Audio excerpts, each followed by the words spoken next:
हाय दोस्तों, नमस्कार। मैं दीपक कुशवाहा एक छोटा सा प्रयास आप लोग के सामने सुनाने जा रहा हूँ। जैसा भी हो, गलती अपना छोट भाई समझ के मुझे माफ कर दीजिएगा भाई। जुड़ा गइल एक मुलाकात में, जिया जुड़ा गइल एक मुलाकात में, कुशवाहा जी से डर लागल सन की हजात में, कुशवाहा जी से डर लागल सन की हजात में।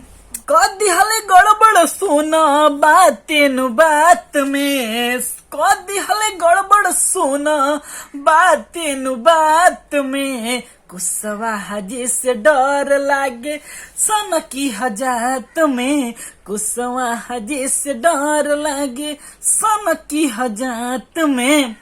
अगर दोस्तों आपको ये मेरा सॉन्ग आपको पसंद आया होगा तो प्लीज एक लाइक जरूर कर दीजिएगा और चैनल को सब्सक्राइब कर दीजिएगा। इस प्रकार का वीडियो आप लोग को आता रहता है।